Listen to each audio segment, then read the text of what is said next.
Esto es El Vestuario Podcast. Soy Joris Vallet junto a Nir Casanovas. Y aquí charlamos con los protagonistas del deporte.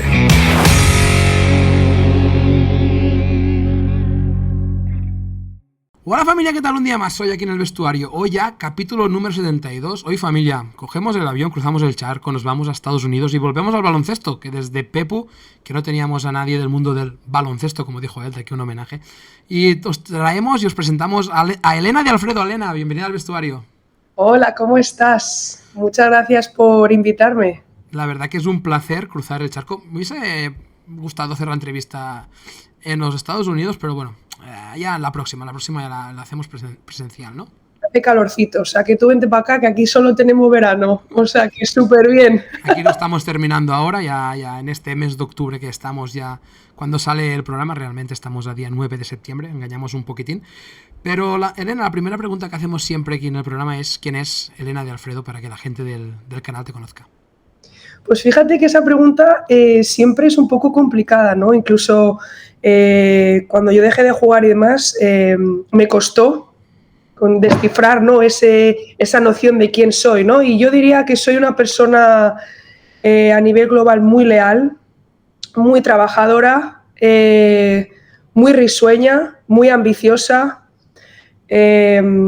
y creo que es una persona resiliente, que es decir, que cualquier cosa que me suceda, si yo tengo algo en la cabeza, no voy a dejar que nada se ponga en entremedio, ¿no? Entonces, yo diría que esas son una de las cualidades o varias cualidades que definirían quién soy como persona, que al final es lo más importante, ¿no? Quién somos como persona, que eso me costó entender, pero a día de hoy, gracias a Dios, lo entiendo, ¿no? Entonces, eso es lo que yo diría un poquito de mí.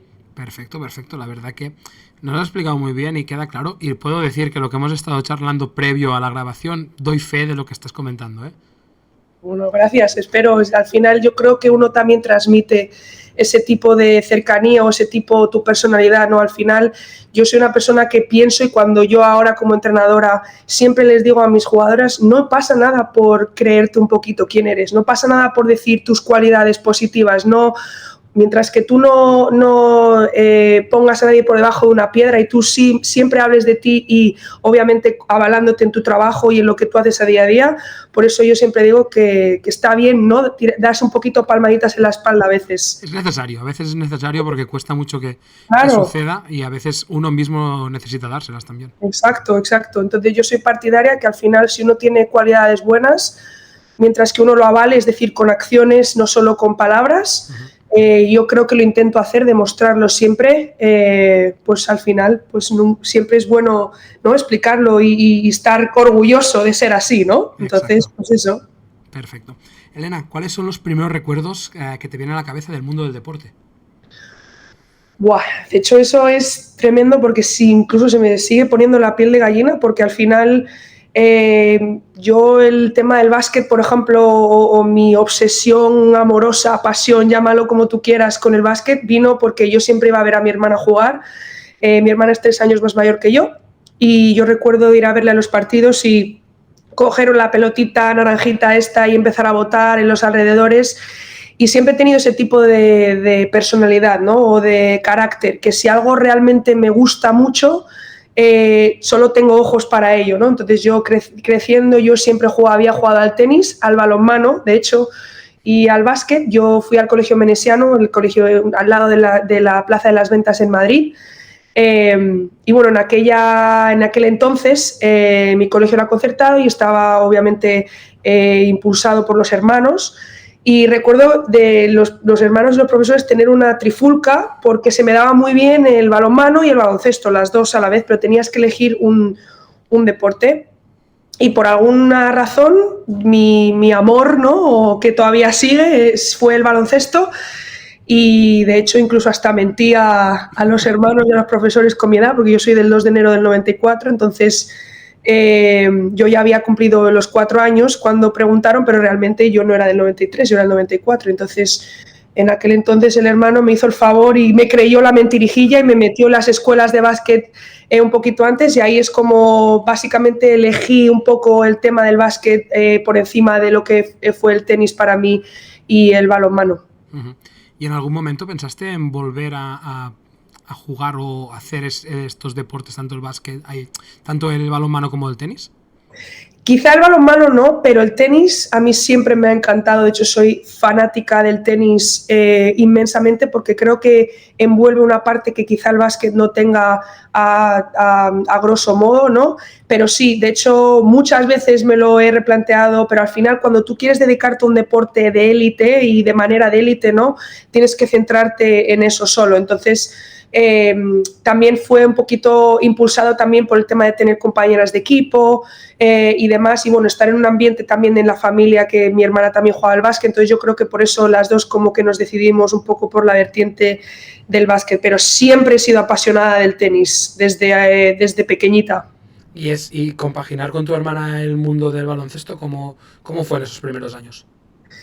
Bien, lo pasa que al final mi hermana se lesionó a muy temprana edad, mi hermana se rompió los cruzados, yo he tenido suerte en ese sentido creciendo, ¿no? He tenido muchas lesiones, luego el tema de las lesiones ya fue diferente para mí, y ella un poquito como que lo hacía más por hobby y yo sí que lo hacía un poquito más por competición y por querer ser la mejor. Yo tengo ese tipo de personalidad que soy extremadamente competitiva en absolutamente todo lo que hago, da igual lo que estemos haciendo, entonces incluso jugué un año antes en canasta grande con mi hermana porque los entrenadores en aquel entonces pensaron que eso me iba a ayudar a que mi competición fuera más fuerte, ¿no? Jugar con gente más mayor que yo, saltar a canasta grande un poquito antes y bueno, eso fue muy chulo, jugar con tu hermana aunque sea un añito, ¿no? Antes de que, bueno, nuestras carreras pues se separaran porque yo ya fiché por el esto y demás, pues fue muy chulo, ¿no? Al final, gracias a eso, porque la verdad mi familia no se jugaba realmente ningún deporte, salvo mi abuelo, que fue pelotari.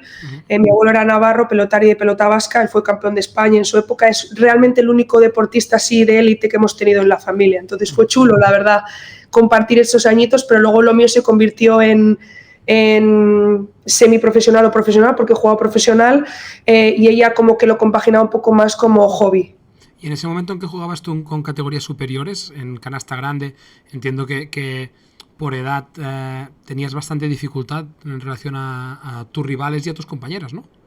Sí, también físicamente un poquito, ¿no? Porque al final yo jugaba con gente con más, pues ya más desarrolladas físicamente, pero la verdad es que me sirvió muchísimo para curtirme. Si tú ves muchos de estos jugadores que han sido y son a día de hoy muy impactantes y muy buenos, es por eso, ¿no? Porque desde pequeña edad les meten con gente más mayor y que les cueste más. Entonces quizá al principio sí que me costaba más, pero bueno, tú te buscas maneras de atacar, te buscas maneras de cómo yo era base, entonces te buscas maneras de cómo anotar de diferentes maneras, quizá cuando tu cuerpo no está desarrollado, porque luego cuando se desarrolla, pues ya pues incluso muchísimo mejor desarrollas pues más la mente, desarrollas más el leer el juego, los espacios, o técnicamente tienes que esforzarte un poquito más, porque obviamente la parte atlética no salvaguarda ese gap, ¿no? Que se dice en inglés. Entonces, pues la verdad es que me costó al principio, pero yo creo que gracias a eso pude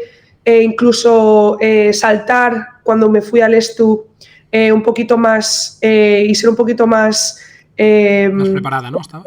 ¿no? Que estuviera más preparada en ese momento. Correcto. Lo comentabas tú, Elena, llega a Estudiantes. ¿Qué fue para ti formar parte de uno de los clubes más grandes de España? Y creo que a nivel de formación, quizá el más grande de todos. Pues la verdad es que, repito, cada vez que hablo de estos temas, incluso todavía se me sigue poniendo la cara de gallina porque yo soy una persona que pienso que siempre hay que estar muy agradecido de las oportunidades. Siempre uno llega a donde está porque alguien ha creído en ti y te ha dado una oportunidad. Luego tú decides lo que haces con esa oportunidad, ¿no? Y para mí el ESTU siempre ha sido y será mi casa. Al final he formado parte de ese club durante 8 años. Yo ahí he crecido, me he formado.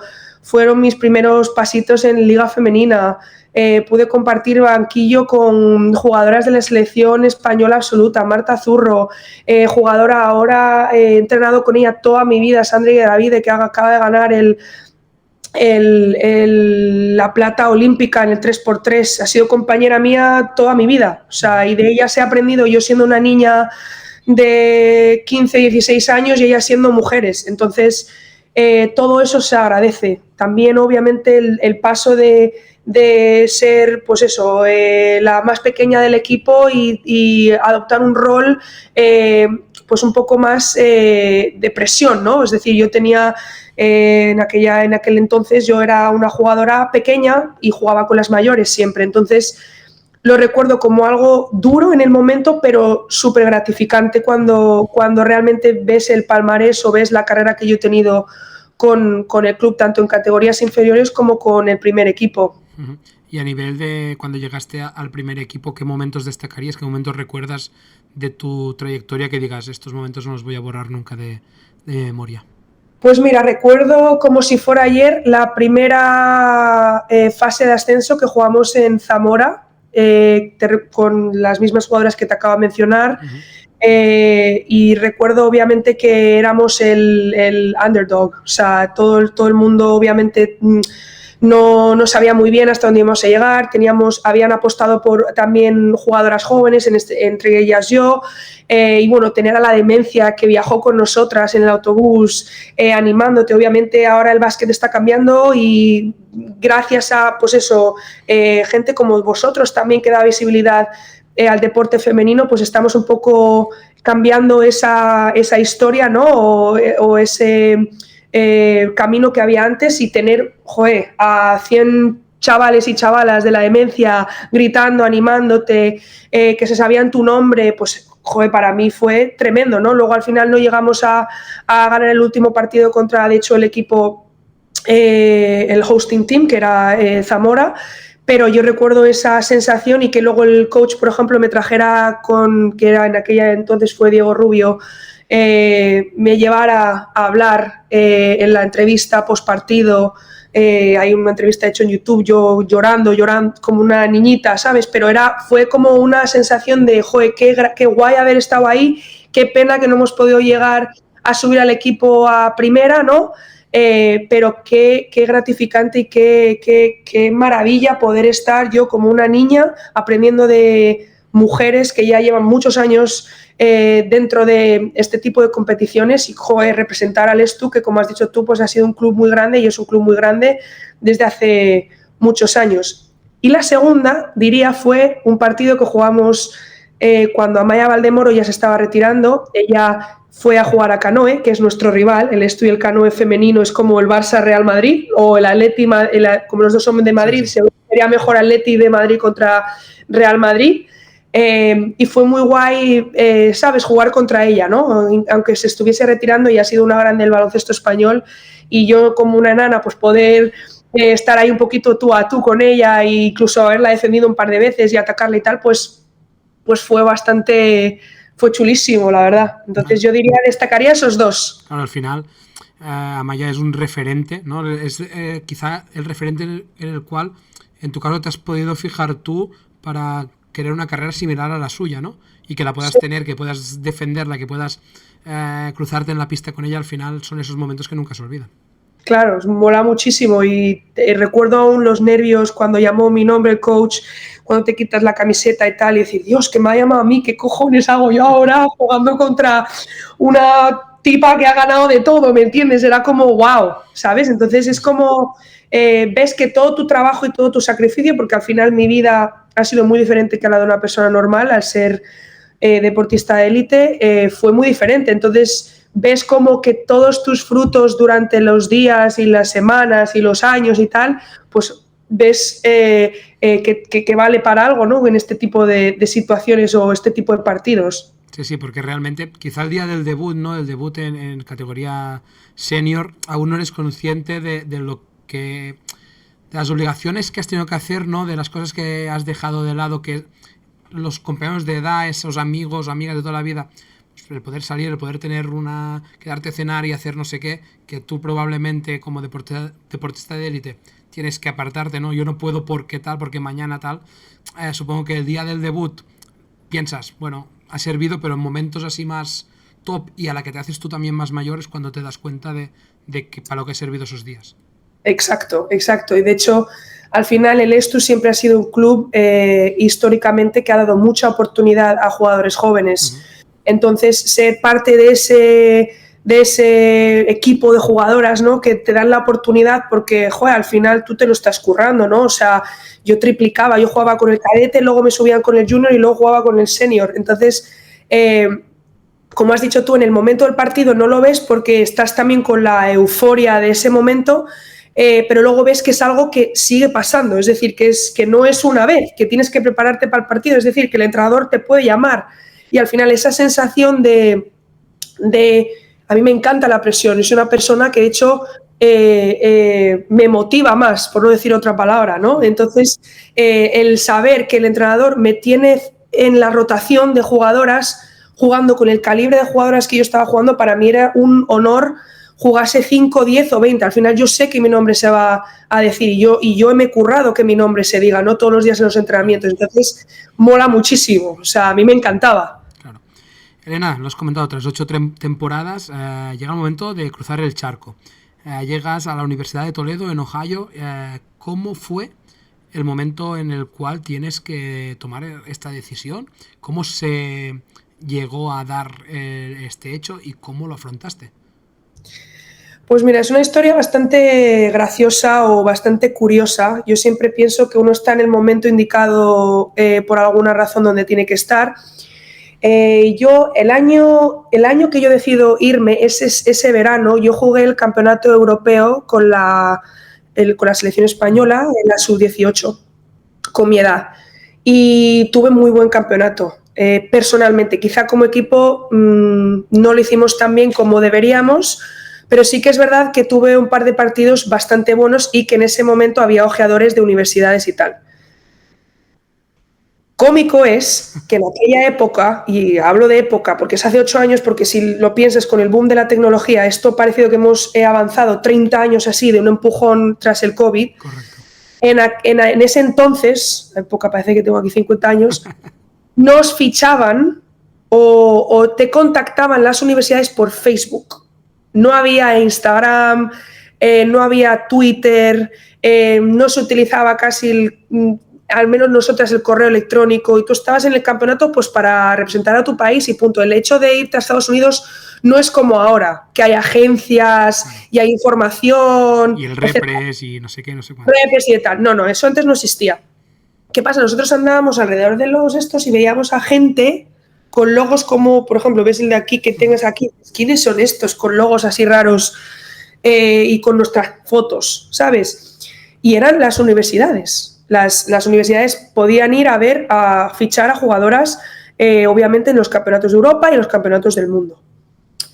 ¿Qué pasa? A mí me contactaron varias y yo me recuerdo de verlas en Facebook y enseñárselo a mis padres y mis padres decir, ni contestes. A ver quién son estos que te van a... ¿Quiénes son estos? Esto es un virus. Esto no es real, ¿no? Y entonces yo en esa época o en ese momento, Rivas todavía seguía jugando en primera liga, en liga femenina, y el entrenador fue mi entrenador en la sub-18, con el 93 y con el 93. Y yo tuve muy buena relación, de hecho es el actual seleccionador de la española absoluta ahora femenina, que es Miguel Méndez. Miguel Méndez fichó por Rivas. Entonces, al final de la concentración, aparentemente le habló con el agente, tal, no sé qué, y como que pues, surgió la posibilidad de irme a jugar a Rivas Ecópolis.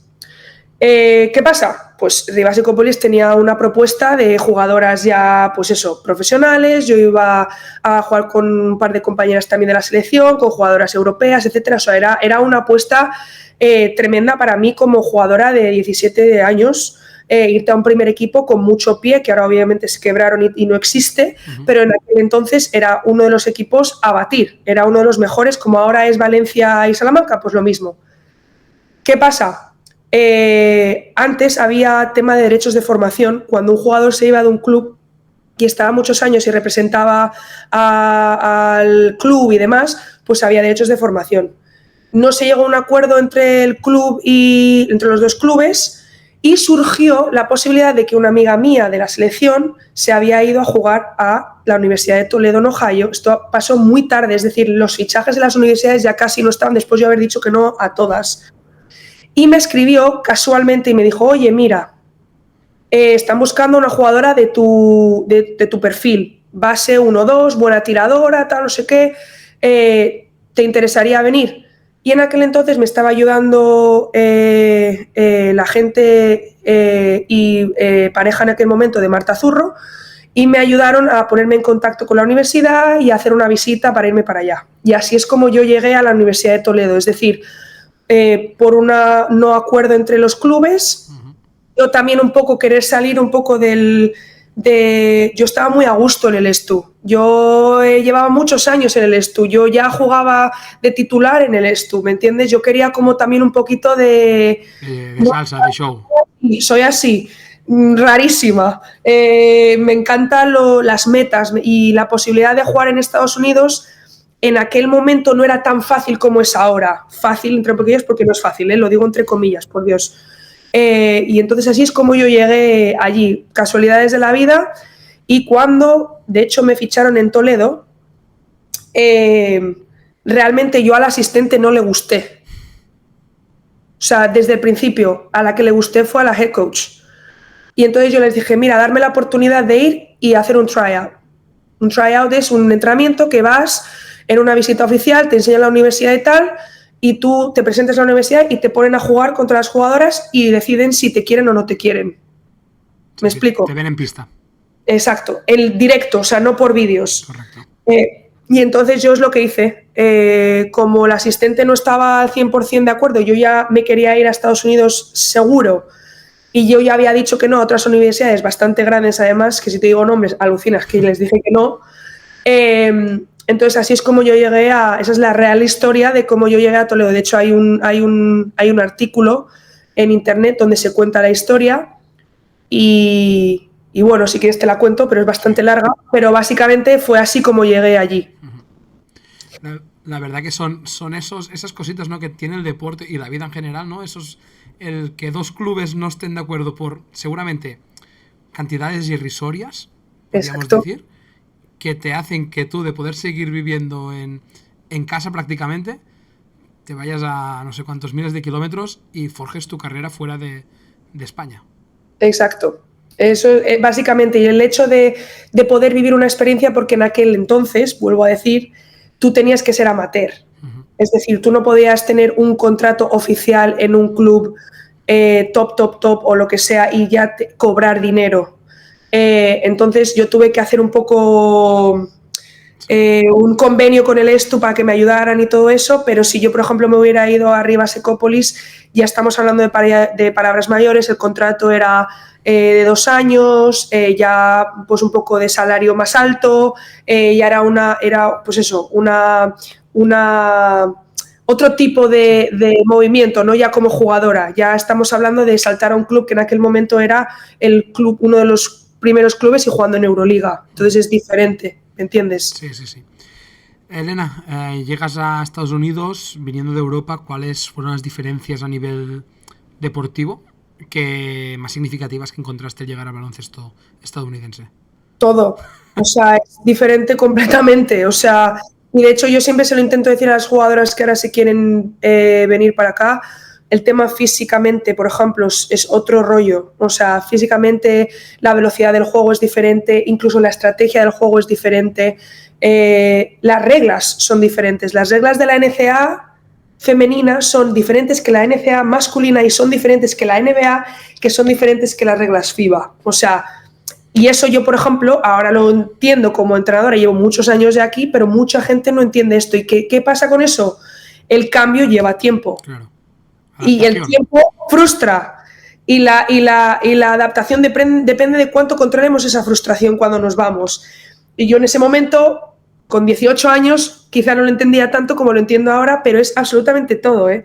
O sea, tanto la intensidad de los entrenos, lo largo que son los entrenos, la manera de entrenar a las jugadoras es diferente en cuanto a pues los ejercicios incluso, ¿no? Quizá en la NCAA ya hay una expectativa de que tienes que saber ciertas cosas que quizá no sepan, porque viniendo de high school, por ejemplo, en Estados Unidos, hay muchas cosas que estas chicas no saben, incluso no tienen reloj de posesión, y eso es un gap que tienes que cubrir. Entonces hay muchas cosas que se toman como que tú ya sabes, y entonces se entrenan otras cosas, como tema de la fortaleza mental. Yo hice, cuando yo me fui a Toledo, hay también otro artículo en Marca que me descojono, que en aquella época fue palabrita de hablar todo el mundo, que nos hicieron hacer entrenamientos de Navy SEALs.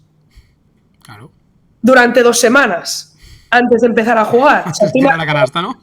El Navy SEAL, o sea, de los marines americanos, estadounidenses, o sea, tú alucinas, ¿no? Sí. Entonces, todo ese tema de la mentalidad, de ser, no, mental toughness que dicen ellos y cosas así, la intensidad, incluso en cierto modo sin control, es algo que es súper diferente, y sobre todo la fisicalidad.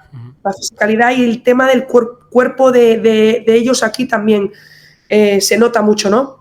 El hecho de ser prácticamente máquinas perfectas en todos los ámbitos que conlleva el deporte, ¿no? Mentalidad, físico, potencia, técnica, eso. Sí, yo diría que lo único que no se trabaja tanto, que ahora yo creo que con el tema de la globalización, de las redes y todo eso, y de ver básquet y ver que como el básquet europeo como que está subiendo, ¿no?, un poquito de nivel, lo vimos en los Olímpicos y demás, la técnica yo creo que es algo que quizá nosotros estemos un poquito por delante en Europa, pero el tema de la potencia, de la intensidad y del tema de mental y todo eso se trabaja muchísimo, muchísimo aquí. El trabajo de psicólogos deportivos, supongo que cuando llegaste tú allí, si no estaban implantados, faltó poco, a diferencia de lo que podías encontrarte aquí en España, ¿no? Fíjate que sí y no. Es decir, ahora ya, por ejemplo, en mi universidad, por ponerte un ejemplo, ya tenemos psicólogo deportivo para las jugadoras. Creo que, entre comillas, las redes, la gente se mete mucho con las redes, que sí, que si están mal utilizadas son horribles, pero hay otras cosas que se usan como plataforma para dar voz a estas cosas, ¿no? Yo he vivido temas muy intensos aquí y de hecho veo una entrevista de Ricky Rubio y se me pone la piel de gallina otra vez porque a todos nos ha pasado algo así que le entendemos, sabemos lo que es irte a otro país, por ejemplo. Entonces, ahora sí que se han puesto psicólogos, ahora sí que se está trabajando este tema, ahora hace yo creo que diría 3-4 años es cuando se está empezando a poner énfasis. Cuando yo vine aquí por primera vez, nada, imagina. Quizá post pandemia aumentó muchísimo más este tratamiento, ¿no? Yo creo que sí, y la voz de los atletas y de los entrenadores, es decir, hablar de estas cosas. O sea, no pasa nada por ser vulnerable en ciertas cosas. Luego tendrás a gente que le caiga bien, a gente que le caigas mal, gente que pienses que eres un imbécil y gente que no. O sea, al final esto es así, no le puedes caer bien a todo el mundo. Yo siempre digo, si le caes bien a todo el mundo, algo estás haciendo mal. Sí, sí, totalmente. ¿Sabes? Totalmente. Entonces, diría que es algo que sí se trabaja más, pero creo que la parte mental del jugador, por eso cuando indaguemos un poquito más en mi rol como entrenadora y tal, quiero meterle un poquito una tuerca más a eso, porque sí que se trabaja, pero se puede trabajar más. ¿Me entiendes? Perfecto. Sí, eso te digo de ese tema. Elena, 2 temporadas después, 2 años después, cambias de universidad, te vas a Tampa, en Florida. ¿Cómo fue ese cambio y qué significó para ti el cambiar de Ohio a Florida? Pues yo iba a dejar el básquet. Yo después de mis 2 primeros años, la verdad, por eso aludía a lo que Ricky Rubio contaba con tema de, obviamente, su mamá y todo lo que le pasó. Me pasó algo muy similar. Yo lo pasé muy mal. El cambio cultural fue tremendo. En ese momento tenía amigos españoles allí que me ayudaron bastante. Yo tuve una lesión muy fuerte. Mi primer año yo iba a salir de titular, que es muy difícil en División 1 ahí en Estados Unidos como rookie. Ahí tienen mucho la jerarquía metida en la cabeza. Y cuando eres rookie, ¿no?, o freshman, que se llama en college, no te da mucha oportunidad. Y a mí, con mi curro y demás, ya sabes, te lo he dicho yo, no me importa, yo te voy a demostrar que me tienes que poner en pista. Y creo que lo hice. Lo que pasa es que tuve una lesión bastante fuerte en el codo derecho. Y entonces estuve fuera 5 o 6 meses en la primera temporada y eso fue un palo enorme para mí porque fue muy duro irme del Estu, irme de casa, dejar a toda mi familia atrás. Teníamos un par de cosas dentro de la familia que estaban sucediendo con enfermedades de alguien muy cercano en mi vida que ha estado en mi infancia y demás. y tuvo una presencia tremenda en mi vida, entonces fue muy duro. Y de hecho, después de los 2 primeros años, mi segundo año tuve mala suerte por una negligencia médica que el dentista me hizo mal, me sacó mal las muelas del juicio. De hecho, casi fallezco porque se me inflamó todo el cuello y me bajó la inflamación a la mandíbula y al cuello, y casi me lleva a los pulmones, entonces me tuvieron que operar de urgencia. Esta es la primera vez que yo cuento esto a alguien, ¿eh? Esto no lo sabe nadie. Y entonces tuve mala suerte, ¿no? Con esas cosillas, gracias al final todo salió bien, perdí mucho peso. Tras esa operación no podía comer, obviamente. Y luego me metí a entrenar y obviamente pues ya estás detrás, o sea, al final es que eso es así, ya no, o sea, yo puedo currármelo y tal, pero ya no estás en las rotaciones del entrenador, y entendiblemente, ¿no? Yo al final, yo no soy de echar la culpa a los demás, yo siempre miro lo que yo podría haber hecho mejor, y hay cosas que uno no puede controlar, ¿no? Y esas cosas nos pasan así. ¿Qué pasa? Luego la química dentro del equipo con la manera de jugar y tal, pues no es la tuya, y te empiezas pues eso, a ver que no... Darle vueltas a la cabeza, sí. Qué mala soy, yo porque estoy aquí, porque me he ido de España, yo tenía todo, yo vivía en Madrid, ciudad grande, con un club, pedazo club, toda mi familia, respaldo de mis amigos, ¿sabes? Como que te empiezas a comer la cabeza con estas cosas, ¿no? Encima siendo joven, que yo tenía 20, 21 años. Y entonces, cuando yo decido, me vuelvo a casa por el verano, yo les dije, yo no salí, por un mes entero yo no salía del cuarto.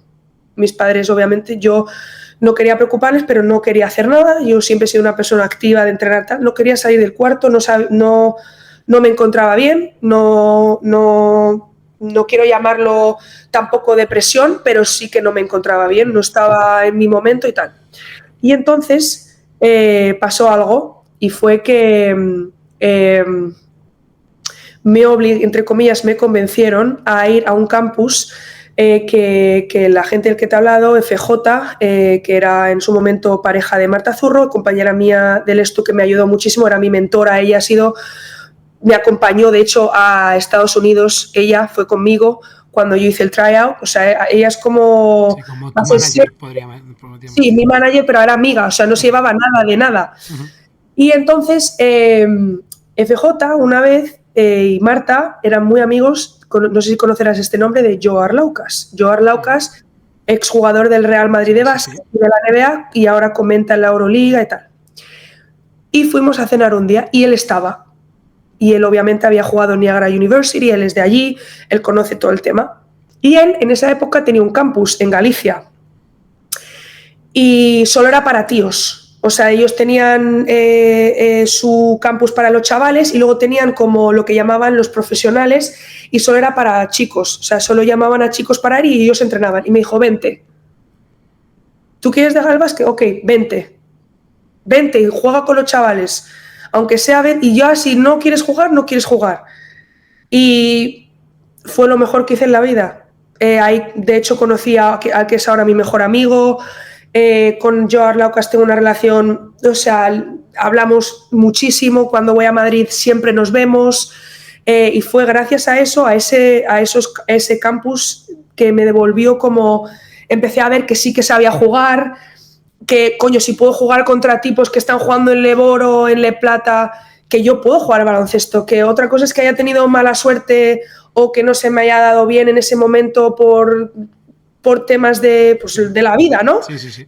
Y gracias a eso decidí continuar jugando e irme a la Universidad de Tampa, y ahí tuve una carrera espléndida. De hecho, ha sido la mejor decisión que tomé, pero la mejor decisión que tomé fue las casualidades de la vida. Ir de campus con Joe Arlaucas, que además mi padre es fanático de él, mi padre es como ama al Real Madrid, por eso yo soy del Madrid, aunque nunca lo he podido decir porque siempre he jugado en el ESTU, pero ahora ya lo puedo decir abiertamente. Y imagínate que justo esté un histórico del Real Madrid en una cena, que haya ido a Estados Unidos, americano, que entienda cómo lo que me pasó, ¿no? Cómo lo mal que lo pasé, porque uno tiene unos sueños. Pierdes a gente en tu familia y no estás. no tienes a nadie cerca, o sea, no es fácil, no hablas una mierda de inglés, perdona por mi lenguaje, pero es que yo hablaba cero inglés, o sea, horroroso. Entonces, que de una situación o de una oportunidad o de estar en el momento oportuno e indicado y que yo haya conectado súper bien con él y que me haya convencido para irme para allá y de hecho poder irme a Tampa, pues me cambió la vida. O sea, me cambió la vida completamente. Y la llegada a Tampa, ¿qué tal las sensaciones en tus primeros días allí? Increíble. Al final yo buscaba un sitio donde poder jugar, donde poder ser feliz y donde poder ser yo. Y con un sistema de básquet que se adaptara también a quién era yo como jugadora. Quizá yo no hice la investigación necesaria cuando decidí irme a Toledo por la fijación de querer irme, ¿no?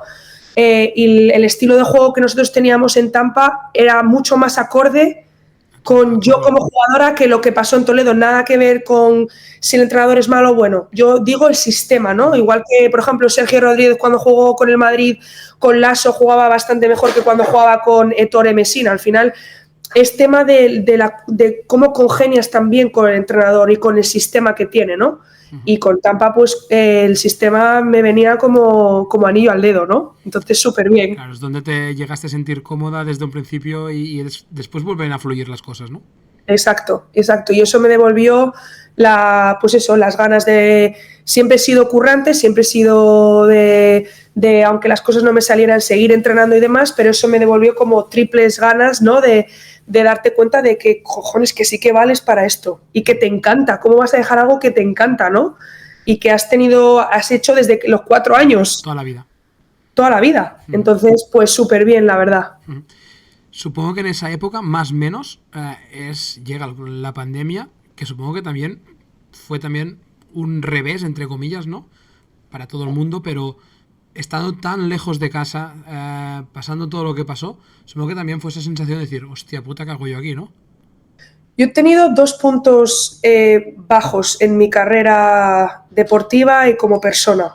Y ese es el segundo. El primero es el que te acabo de comentar y ese fue el segundo, porque cuando yo acabo mi temporada senior en Tampa, a mí me diagnostican tendinitis y tendinosis crónica en los 2 Aquiles. De hecho, no sé si eres familiar con Jaime Fernández. Jaime Fernández, jugador de ahora del Canarias, que ha jugado con la selección y tal, que jugó en el Estu en su época, también tuvo una lesión similar que esa. Y es horrorosa. Es decir, no puedes caminar, te levantas de la cama y tienes que andar con la parte fuera del pie, porque no te has roto nada, pero es un constante dolor y es para toda la vida. Y entonces a mí los médicos en ese momento, de hecho recuerdo irme de vacaciones con mi familia, yo acabo mi temporada, estábamos en África, de hecho de safari, y de hacer un hike y de no poder caminar ni medio paso y romperme a llorar. ¿Qué hago? O sea, ¿cómo voy a jugar? Yo ya estaba hablando con equipos en España, de primera, tenía muchas ganas de volver, entrenando con Sandra Higueravide y con Carlos, su marido, que también es preparador físico, que era mi preparador físico en aquel momento. Digo, ¿qué hago? Si es que no puedo hacer más de 2 entrenamientos seguidos, ni puedo caminar. Claro. Y entonces, casualidades de la vida, otra vez, me llama el head coach de Tampa. Yo ya estoy en España, de hecho me envía un mensaje cuando yo estaba de safari, vuelvo a España, y le digo, oye, ya hablamos cuando vuelva, y era dándome la oportunidad de volver allí y ser GA, significa Graduate Assistant, y es una posición, era la primera vez que abrían esa posición en la historia de la universidad, porque él siempre me había visto madera de entrenadora, pero yo no quería ser. Entonces me dijo, oye, mira, te ha pasado lo de la lesión, él lo sabía. Los médicos te han dicho que tienes que parar o te vas a romper. ¿Por qué no vienes, pruebas, te sacas el máster, te pagamos el máster y la estadía? Y tú ves si te gusta ser entrenadora y te vas recuperando con los recuperadores que teníamos aquí, que yo había tenido ya los últimos meses de mi año senior. Y entonces dije, vale, pues vuelvo. Entonces fui 2 años como GA para probar si me gustaba ser entrenadora y no me gustó nada. Pero... horroroso, no me gustó nada. Pero el primer año me noté que los Aquiles iban mejor y el segundo año yo ya entrenaba con las chavalas en los entrenamientos. O sea, más que GA o entrenadora era como practice player, ¿no? Sí, comodín, ¿no? Exacto. Yo estaba con ellas entrenando, tal. ¿Qué pasó? Yo empecé a entrenar también con un entrenador de básquet en unas instalaciones como mi entrenador personal, y en uno de los entrenamientos noto un latigazo tremendo en el Aquiles izquierdo. Adivina qué viene después. Pues Operación de Aquiles. una rotura como un piano, ¿no? Tuve micro rotura parcial del Aquiles y con las radiografías y las resonancias que me hicieron tenía una deformidad que se llama Hagland deformity, y es que el hueso del pie o del talón lo tienes así en vez de recto. Entonces me estaba pinzando todo el rato. Como un espolón crónico allí, pinchándote cada vez que dabas un paso. Exacto. Entonces, ¿qué tuve que hacer? Operarme. La única manera de aliviar eso es operarme para que no se me rompiera entero. Claro, como romper el hueso, ¿no? Más o menos. Exacto. Exacto. Y quitarme la bolsa de la bursa, hacerme PRP en el Aquiles, bueno, de todo me hicieron. ¿Qué pasa? Cae el COVID. Entonces yo me opero en junio del 2020, justo ya cuando el COVID está viniendo a Estados Unidos, que todo el mundo aquí, esto no viene aquí. Y yo sí, las narices que no viene. Y cerraron todo, pero gracias a los contactos de la universidad, el doctor de allí, que es muy amigo mío, me metió con un cirujano especialista de Aquiles, y ahí es cuando me opero. Y ahí fue mi segundo momento, diría, más feo o turbio, ¿no? de mi vida, porque yo llevo siendo jugadora de baloncesto durante 24, 25 años, habiendo sido profesional, jugando en el primer equipo, siendo representante de la selección española en todas las categorías inferiores, y demás, y me pasa esto y encima cae COVID. Y encima mi familia no puede venir. Yo me opero sola. O sea, de hecho me ayudan un par de personas aquí y tal, pero en casa estoy sola, salgo de la operación y no dejaban a nadie estar fuera. ¿Sabes? Cuando te levantas de la anestesia, que es un poco el momento más shock, ¿no? Y no tienes a nadie al lado. Sí, nadie que te coja la mano. Sí, o sea, al final es como raro, ¿no? Tampoco quiero, hay cosas peores en esta vida, ¿no? Tampoco quiero que nadie sienta pena por mí, pero es un momento jodido, así es. Y llegar a casa y tener que recuperarte un poquito también sola, no poder ir tantas veces a rehabilitación porque las cosas están cerradas, tema de la distancia, joder, pues es doloroso, ¿no? Mis padres no pudieron venir, yo no vi a mis padres durante 2 años y medio. Ni a mi familia, ni a mi hermana, a nadie, ni a mis amigos.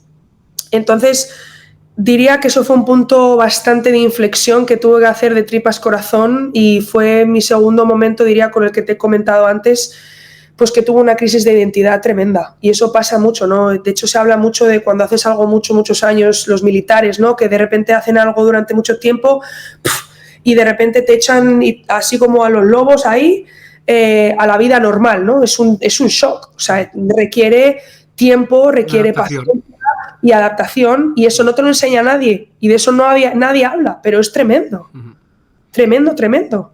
Y más recuperándote de una lesión como es del Aquiles, con además 3 cosas más que tenía, que no era solo el Aquiles.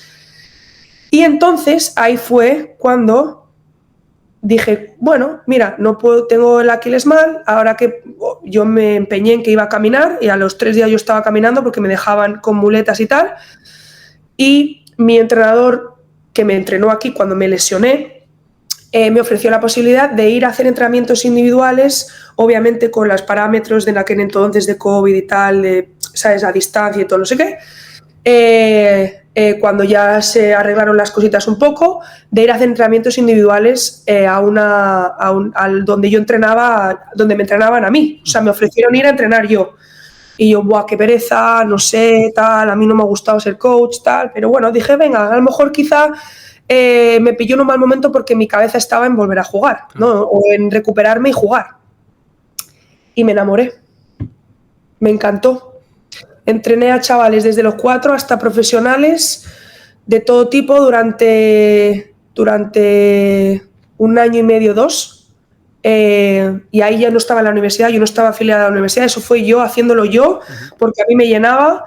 Y así es como básicamente me enamoré de los banquillos. De entrenadora y de los banquillos. Esa es la historia. Fíjate. Bendita historia, bendita lesión, ¿no? Diríamos así. Sí. que te llevó a los banquillos. Y Elena, ¿qué necesitaste, qué estudios hiciste posteriori para tener más conocimiento? Ya los tenías como jugadora, pero al final uno necesita también esa formación, ¿no? Para saber muchísimas más cosas que no solo el tirar a canasta o el hacer las jugadas en la pista. Pues mira, aquí en Estados Unidos realmente no necesitas estudios per se, como por ejemplo para ser entrenador de profesional o de primeros equipos y tal. En España necesitas sacarte los cursos de entrenador por la FEP. Aquí no, pero yo soy partidaria de que todo se aprende si uno lo quiere. Es decir, yo no necesito pagar 2.000 euros por un curso. Obviamente si lo vale, lo pago. Sí, sí, sí. Pero mi manera de aprender es ver vídeos, leerme libros de otros entrenadores que entrenan otros deportes, verme clinics, ver partidos de básquet, ver qué me gusta, qué no me gusta, escuchar sus entrevistas, empaparme de básquet, ¿no? Constantemente, hacer preguntas a otros entrenadores, y de ahí tú vas creando un poco la manera tuya de trabajar, porque uno sabe lo que le gusta y lo que a lo mejor siempre se puede ser un poquito mejor, ¿no? Entonces, por ejemplo, yo qué sé, me compro el libro de Tony Nadal, entrenador de Rafa Nadal, y me leo cómo él ha entrenado a Rafa Nadal. Yo qué sé, Greg Harden, que es el entrenador o coach de Tom Brady, jugador profesional de fútbol, el mejor de la historia, de Michael Phelps y de muchos, incluso jugadores de college que ahora están jugando profesional en fútbol americano y tal, y él te habla un poco de la mentalidad, ¿no? De cómo entrenar esa mentalidad a un jugador. Al final, ser entrenador es fácil, el básquet es sencillo, todos los deportes son sencillos, todos hacemos lo mismo, es cómo lo enseñas y cómo lo lideras. Y eso para mí es mucho más importante ahora que las X y las O's, o las X's y O's. Al final, para mí es cómo comunicas esa información. Cómo llegas al jugador. Exacto. Luego tú tienes don, ¿no? Como cualquier jugador. Yo puedo tener un don a lo mejor para el tema ofensivo, que se me da muy bien ver cosas, y a lo mejor mi pata coja es un poquito el tema defensivo, pues entonces le meto más hincapié al tema defensivo, mirándome vídeos, hablando con otros entrenadores que son colegas míos y diciéndoles, coño, sé mi mentor, dime cosas que has hecho tú, cosas que tú has fallado, compárteme documentos y cosas, ¿no? O yendo a otros entrenamientos y ver, por ejemplo, yo me siento a ver a los chicos de masculino, ver cómo entrenan, y tienen una estrategia y una filosofía completamente diferente a la que tiene mi head coach, ¿no? O yo qué sé, yo quiero irme a otras universidades y ver cómo trabajan otros entrenadores, ¿sabes? Y a lo mejor es un detallito de cómo corrijo un pie, que me gusta la analogía que utilizas, o, ¿me entiendes? Entonces, yo diría que no es necesariamente el extra de estudio, pero es qué extra trabajo tú le pones a tú como entrenador. A mí me encanta ver todos los deportes, de todo se saca algo, de tenis, de pádel, de golf, de fútbol americano, de fútbol, porque en el fútbol son los espacios, cómo trabajan los espacios, cómo le das libertad al jugador, o cómo hacen lecturas, o cómo entrenas a un tipo que sabe que a lo mejor solo va a jugar 50 minutos, pero que te la tiene que dar al 500, que a lo mejor ha jugado que es un veterano, y cómo, por ejemplo, yo que sé, Pep Guardiola mentoriza a sus jugadores, aunque sea del Barça, me mola, ¿no? Entonces yo creo que al final sacarse un curso está muy bien, y yo me meto en clinics y voy y me saco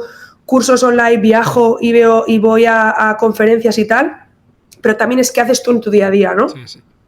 Y eso te quería preguntar, ¿cómo es un día a día? ¿Cómo es un día de sesiones de entrenamiento con Elena? Pues nuestro día a día es diferente, depende de la época del año. Ahora que estamos en pretemporada, hay unas reglas de la NCAA que solo nos dejan estar con las jugadoras con balón 4 horas a la semana y 8 horas en total para trabajar el tema físico y de pesas. Entonces es un poquito diferente. Ahora yo no puedo mucho meter mis entrenamientos individuales, que es de lo que me encargo de manera mayoritaria, aparte de otras cosas que hago de estrategia y tal de partido. Pero lo que yo hago en mi día normal, cuando empieza ya la temporada, es básicamente me levanto a las 5 de la mañana, bueno, yo me levanto 4:30, 5 de la mañana, tengo sesiones grupales con las aleros y las bases, yo me encargo de las aleros y las bases por lo general. También a veces meto a las pivots, ellas tienen otro entrenador, pero a veces nos intercambiamos y tal. Tengo sesiones por la mañana de 1 hora con cada grupo. Pues puede ser de 5:30 a 6:30, de 6:30 a 7:30, de 7:30 a 8:30. Y ahí pues tenemos la primera reunión con el staff, es decir, que vemos, oye, si jugamos 2 veces a semana, miércoles y sábado, pues obviamente hablamos del oponente del miércoles.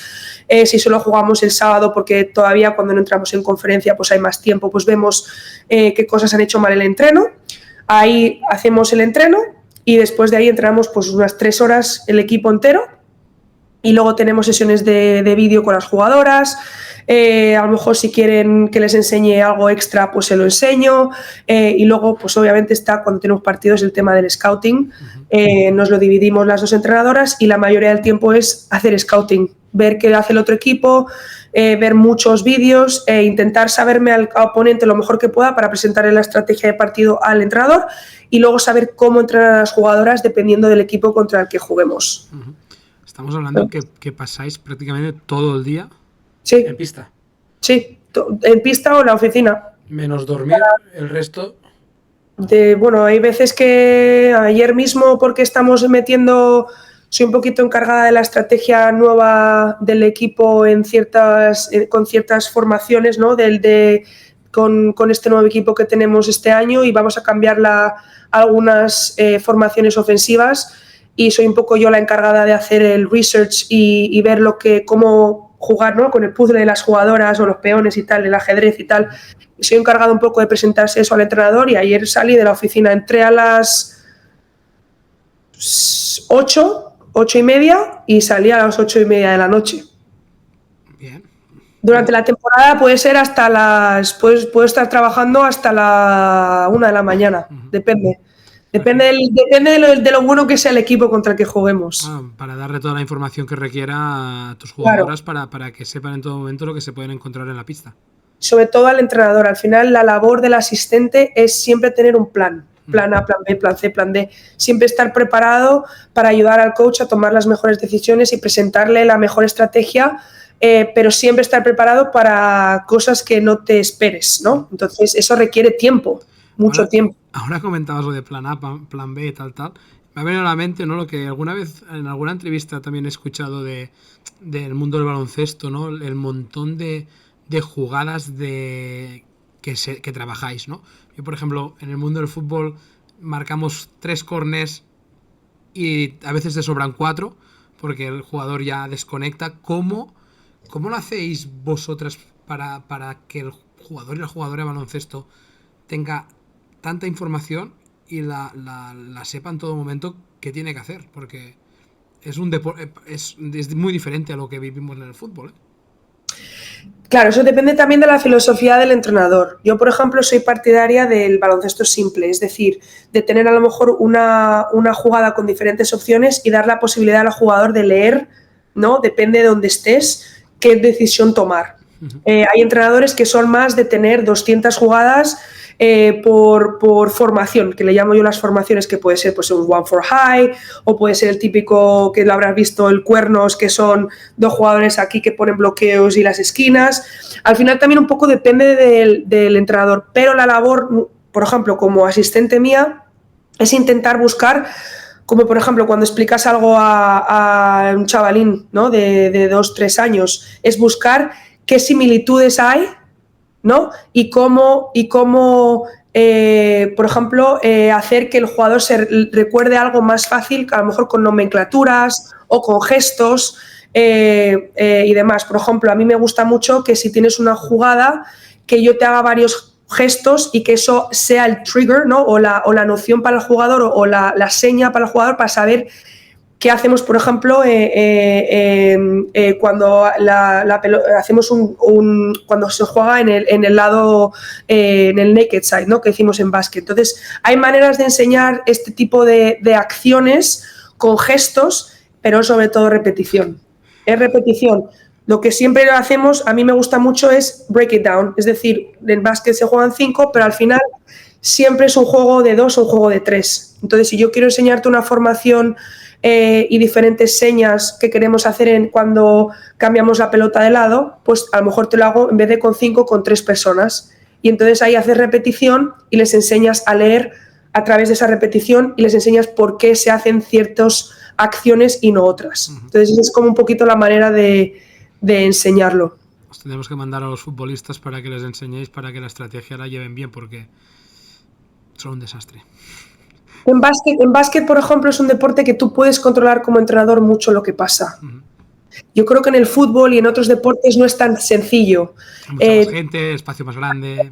Espacio es mucho más grande y como que es el jugador un poquito más el que toma esas decisiones. En el básquet, nosotros como entrenadores sí podemos manipular el juego un poquito más. Obviamente siempre hay el factor sorpresa.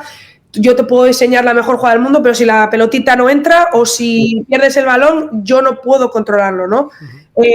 Pero sí que es verdad que en el básquet, igual que por ejemplo en el fútbol americano, el entrenador puede controlar mucho el juego y esa es la diferencia en algunos deportes, ¿no? Sí. Elena, ¿cómo es el formar a jugadoras para el baloncesto profesional, el día a día, ese trabajo? ¿Qué objetivos, cómo gestionas para quizás esos egos posiblemente dentro de un vestuario, el hecho de trabajar con las jugadoras para que estén preparadas para ser atletas profesionales en todo momento? Lo primero es entender que quizá no todas las jugadoras en college quieran ser profesionales, eso es lo primero. Y es súper individualizado. El trabajo, cuando yo hablo del desarrollo individual, no solo hablo como entrenadora, también hablo como mentor. Es decir, tú ayudas a la jugadora en todos los aspectos. Ahora, dentro de las jugadoras que sí quieren ser profesionales, eso ya es otro tipo de trabajo. Por lo general, para mí, el entrenamiento individual de un jugador es una de las cosas más importantes en un equipo. ¿Por qué? Porque tú durante una temporada, por ejemplo, el jugador siente, yo lo he sentido, que todo es hacia el equipo, que no hay nada suyo. Con el desarrollo individual, tú les haces sentir que forman parte de algo. A lo mejor una jugadora que es de primer año y no está jugando mucho, entrena conmigo y yo la puedo preparar y tenerla ready, ¿no? Para cuando le llegue la oportunidad, o si no es este año, es el año que viene, pero yo la puedo mantener alentada, ¿no? Con esperanza, con ganas. Entonces, ese trabajo no es solo el skill que hacemos en la pista, también es cómo trabajamos la mente. O a lo mejor un entrenamiento es solo hablar. Imagínate una jugadora ha jugado 40 minutos y esa ha tenido un partido de mierda y lo que necesita es hablar durante 30 minutos primero y contarme cómo se ha sentido y sentirse escuchada, ¿no? Eso es parte también del desarrollo individual de un jugador y enseñarles a cómo manejar esas sentimientos o sensaciones, ¿no? Yo no soy psicóloga, no soy profesional en esto, pero alguien que sí ha pasado por esas cosas te puede ayudar a manejar ciertas situaciones un poquito mejor hasta el alcance el que yo pueda, ¿no? Entonces yo creo que es algo súper importante porque incluso muchas de las cosas que estas jugadoras ven en el entrenamiento global cuando estamos todas juntas, yo le puedo hacer lo que yo llamo en psicología, ¿no? El trigger your long-term memory. Es decir, yo lo que hago es que intento presentarte ya cosas que vayamos a hacer en el entrenamiento grupal para que tú ya tengas un conocimiento previo a esto. Entonces tú cuando llegas al entrenamiento es más sencillo para ti acordarte de por qué estoy haciendo esto contra este equipo, que al final son muchos partidos los que jugamos. Entonces el entrenamiento individual de un jugador es muy diferente en pretemporada, en temporada y en postemporada. En postemporada nos centramos en qué cosas puedes añadir en tu juego. En pretemporada quizá te enseño un pelín de cosas o te corrijo un par de cositas que en verano a lo mejor cuando yo no podía entrenar contigo o no hemos estado juntos, pues sigo viendo que tienes un deje o lo que sea, pero te estoy preparando para lo que viene en la temporada. Entonces ese trabajo es muy diferente y luego en temporada mantenemos. Es decir, quizá estoy trabajando con una tiradora que lleva 4 partidos sin meter una. Mi trabajo con ella va a ser completamente diferente que me pasó el año pasado. Por ejemplo, con una de las jugadoras, mi trabajo era completamente diferente, quitarle hierro al asunto, hacer más juegos en el entrenamiento con ella, hacer mucho más, por ejemplo, técnica de tiro. Entonces es un poco, siempre es buscar, ¿no?, qué pieza necesita el jugador. Correcto. En ese momento, y a lo mejor ella necesita estar solo conmigo, a lo mejor necesito que sean para hacer juegos quiero que estén 3 juntas y que se olviden por un momento de la presión, ¿no? Que al final, cuando tú juegas en una universidad buena como la que es la nuestra, tienes presión. Entonces, es un poco, siempre lo digo, individualizado y depende de los sentimientos, de lo que estés pasando en ese momento o de lo que necesites tú en ese momento exacto. Hablas de la universidad donde estás hoy en día, Elena. ¿Qué es para ti Tampa Women Basket?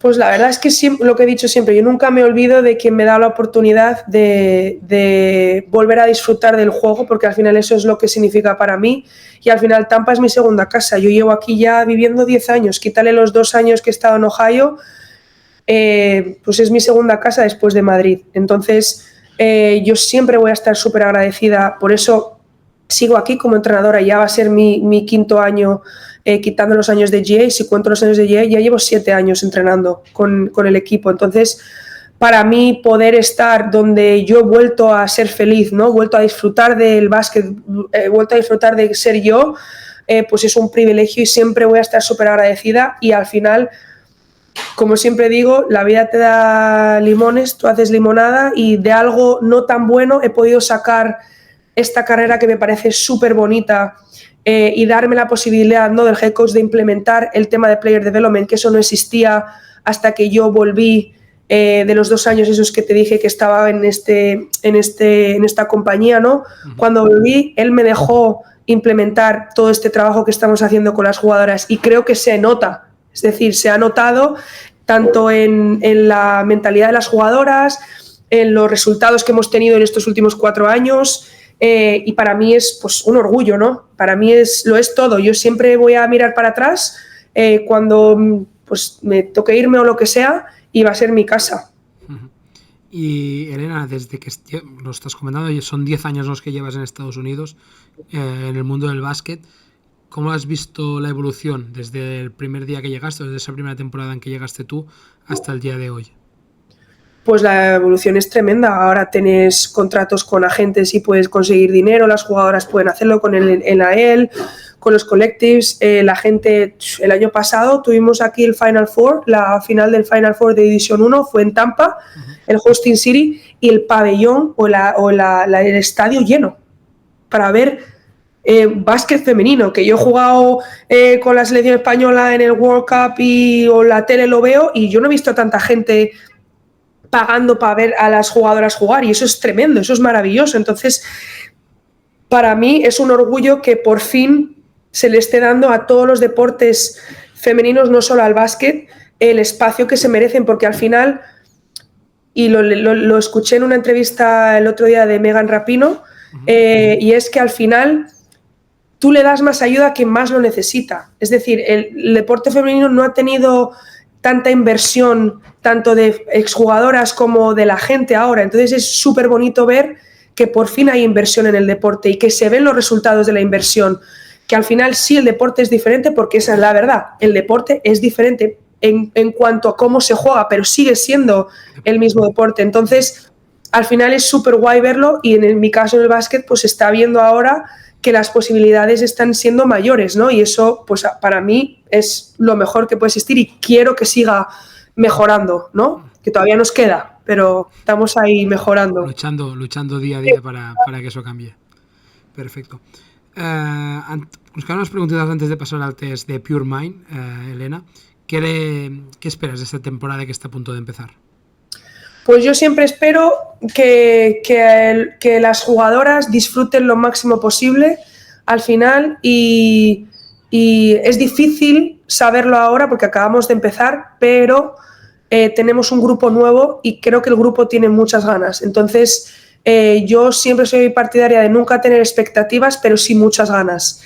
Y en Tampa creo que hemos hecho las cosas bien, y creo que las estamos haciendo aún mejor. Y bueno, mi meta es que ganemos el título nacional. Hace 2 años fuimos back-to-back Elite Eight, estábamos así de cerca de conseguir el título nacional, y si este año seguimos trabajando y creyendo, yo creo que lo tenemos muy cerca, estamos cerca. Entonces ese es mi sueño, ¿no? Ganar el título nacional con la universidad, sería maravilloso. Sería un buen tic verde en tu carrera, ¿eh? Pero vamos, eso es tremendo, porque además en básquet es muy difícil.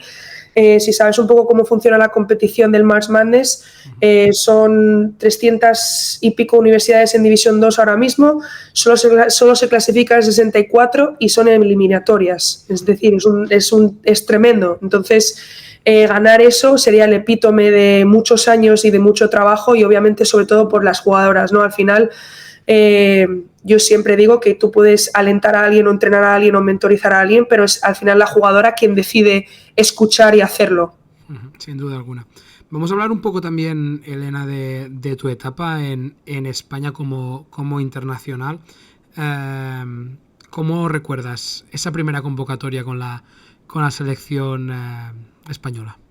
Pues para mí fue lo mejor, representar a tu país, o sea, no existe otra cosa más bonita que eso. Y la primera concentración que tuve, de hecho, es yo diría que mi recuerdo que tengo siempre, que si alguien me pregunta cuál fue tu día más feliz en tu vida, fue cuando ganamos la sub-16 en Nápoles, en Italia, el primer oro europeo, que yo fui con un año más, con las del 93. Y para mí, joder, representar a tu país con un año más, que te den la oportunidad de ir como rookie, ¿no? Y tener papel dentro del equipo también y aprender también de las mayores, ¿no? Fue tremendo. Yo recuerdo estar mi hermana y mis padres en las gradas cuando ganamos contra Bélgica. De hecho, muchas de esas jugadoras son las que acaban de ganar ahora hace poquito con los Belgian Cats. Muchas de esas jugadoras de esa generación estaban en ese equipo al que ganamos nosotras. Y recuerdo, pues eso, vivir eso como si fuera el clímax de mi vida, ¿no? Espectacular. Y recuerdo abrazar a mis padres y empezar a llorar.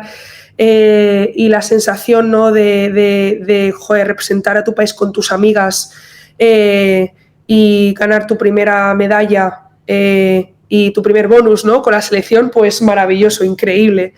Y luego he tenido un par de momentos también jugar los Olímpicos de la Juventud, los Juegos Olímpicos de la Juventud en Finlandia, que solo tienen posibilidad cada 4 años y justo me tocó con un año más y vivir pues la experiencia olímpica, ¿no? Como joven, que se hacen para que te aclimates, ¿no? Un poco, pues eso fue increíble también, ver a Estados Unidos, vivir en la Villa Olímpica, ver lo de la antorcha y todo eso.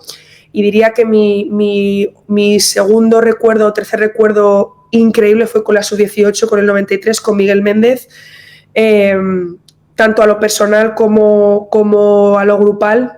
Me sentí súper cómoda y sentí que, bueno, pues eso, que el baloncesto te guiñaba un ojo en ese momento, ¿no? Aunque quedamos bronce, para mí ese bronce supo como un oro y al final colgarte una medalla siempre es chulísimo, ¿no? Entonces, pues yo diría que esos recuerdos son los que más tengo aquí en mi corazón y nunca se me van a olvidar. Y hablando de España, veremos algún día volver a Elena en los banquillos del baloncesto español.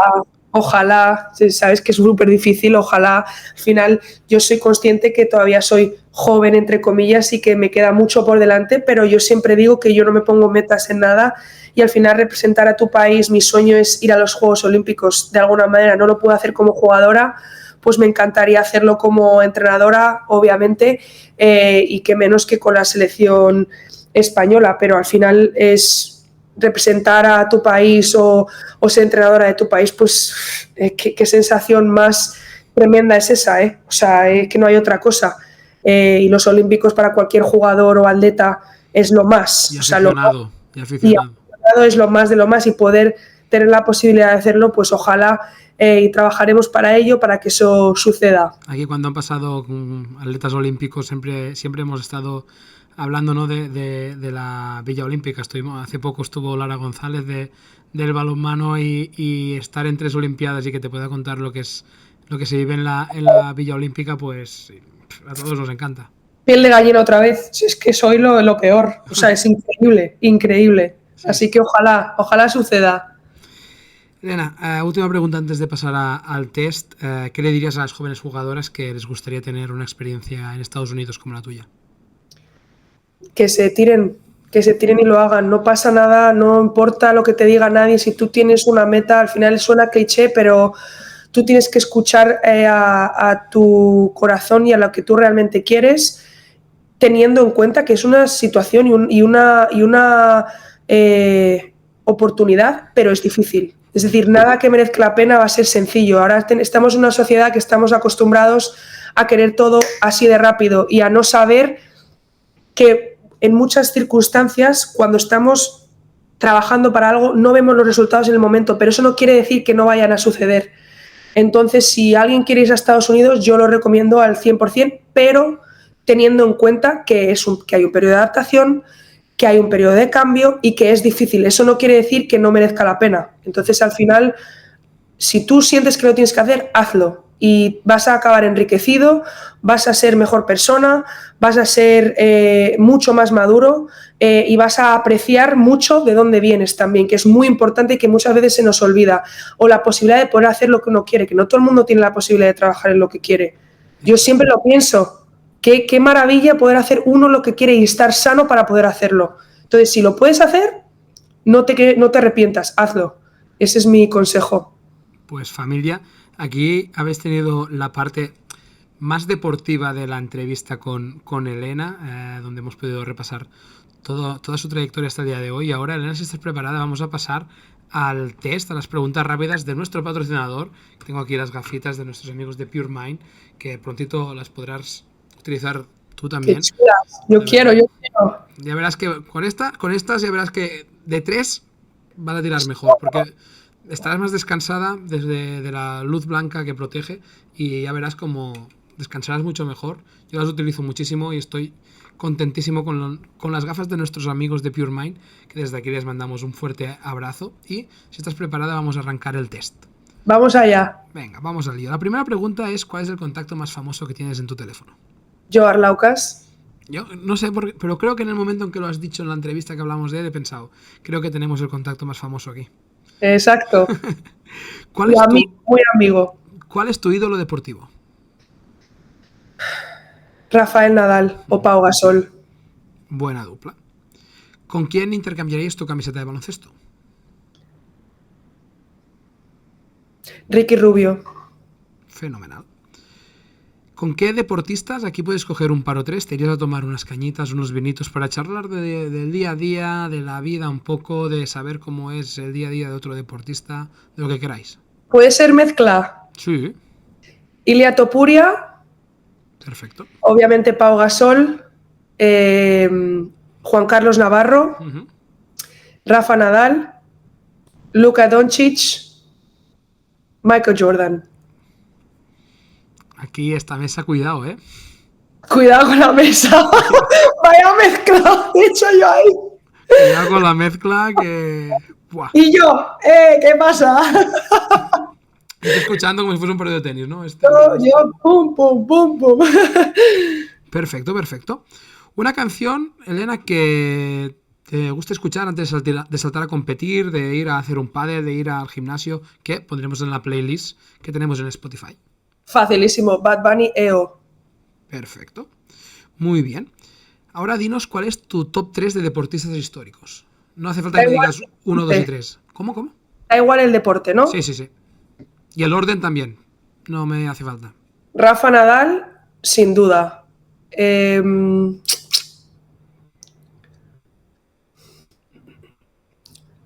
Pau Gasol, sin duda.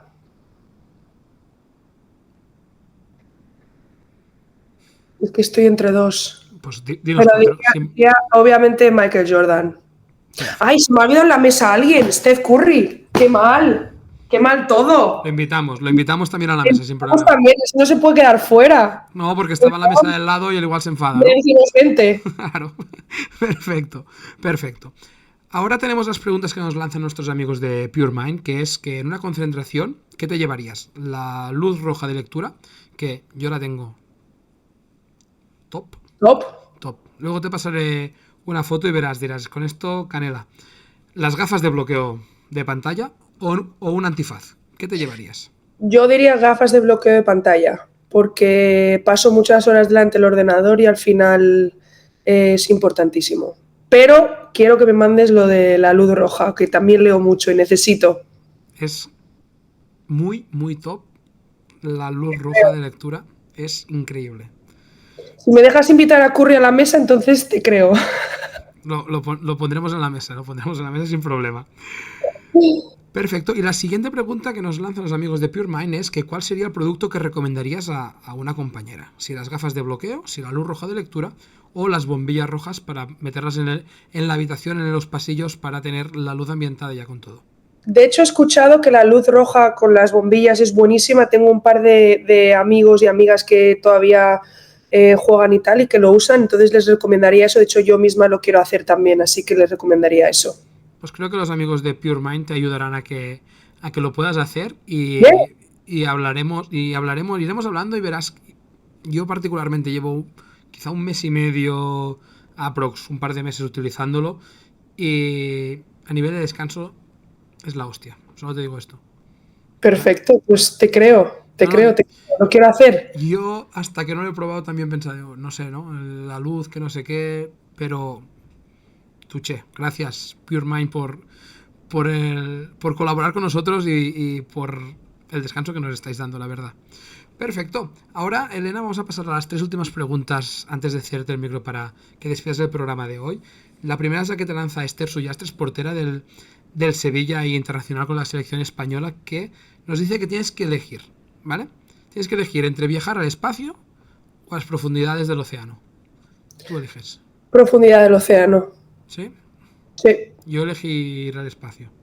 Yo, profundidad del océano. Creo que estamos muy ocupados viendo lo que tenemos ahí arriba y no sabemos nada de la riqueza que tiene el océano, que creo que es mucha. Además, tengo un par de amigas que son una amiga, de hecho, muy cercana, que estudia el océano y demás, y las cosas que me cuenta y demás, creo que no sabemos ni la mitad. Así que decido el océano. Perfecto, pues Esther, ya sabes dónde le gustaría ir a Elena. Yo me iría al espacio, Elena se iría para las profundidades. Perfecto. Fenomenal. Ahora, Cada uno Elena, con lo suyo. claro, ahora, Elena, es tu turno para lanzar la pregunta random para el próxima entrevistadas que se pasarán por el canal. Ya sabes que Vale. puedes preguntar lo que quieras. Mi pregunta es, si pudieras elegir tener un superpoder, ¿cuál sería y por qué? Aquí se ha preguntado que cuál no escogerías y por qué. Yo quiero saber, y además, sinceramente, hago mucho esa pregunta a todo el mundo porque dice mucho de alguien. Entonces, ¿qué superpoder, algo que puedas elegir y por qué? ¿Y para qué? Perfecto. Pues le apuntamos la pregunta para tirársela al próxima entrevista que se van a pasar por el canal. Y ahora la última pregunta, Elena, es la siguiente, que es que a quién invitas, a quién te gustaría ver de este mundillo del deporte que nos movemos, que con un poco de tu ayuda lo podemos tener aquí en una de las entrevistas. Pues yo diría que Laia Flores, que es jugadora profesional en el Casa de Monzaragoza, sería una súper buena invitada. Y si os apetece algún entrenador y tal, yo creo que Kim Colom, que es un entrenador de Utah State aquí en Estados Unidos, también sería un muy buen invitado. Kim es muy buen amigo mío y creo que os contaría cosas muy chulas de la parte de entrenador también aquí en Estados Unidos. Pues desde aquí les tiramos la invitación a ambos y nosotros encantadísimos de que hecho, puedan... te he dicho Kino Colom y es Kim Gómez. No sé por qué te he dicho Kino Colom, que es un jugador de básquet. Sí. Perdóname, Kim Gómez. Perfecto. Pues también le tiramos a Kino Colom si quiere pasarse. También, Kino Colom. Yo invito a todo el mundo. Aprovechamos la oportunidad, ¿no? Y también invitamos a todo el mundo como la mesa. Ya está. Ya está, uno más. Siempre podemos añadir un vaso y vamos a charlar sin problema. Pues desde aquí les invitamos a todos a que se pasen y podemos tener una charla y conocer también su día a día y sus trayectorias.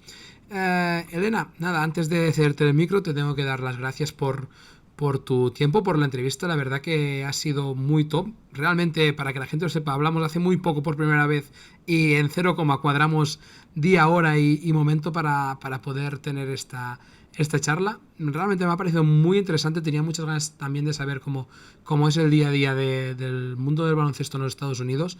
Y nada, muchísimas gracias. Te cedo el micro para que puedas despedir el programa de hoy. No, gracias a ti. A mí siempre me encantan este tipo de iniciativas y creo que estáis haciendo un labor tremendo. Así que gracias a vosotros y gracias a ti por haberme invitado y por este súper rato. Me lo he pasado súper bien. Yo sé que hablo muchísimo, pero igualmente os lo agradezco y bueno, ya sabes, cualquier cosa aquí estamos y gracias a vosotros y a ti en este caso por hacer este tipo de programas y ayudar al deportista a tener como más visibilidad, ¿no? Así que gracias. Pues Elena, muchísimas gracias también a ti, familia. Elena, nos vemos la próxima semana con un nuevo entrevistado o entrevistada aquí en el canal. Familia, A ver. Elena, chao, chao, nos vemos. Chao.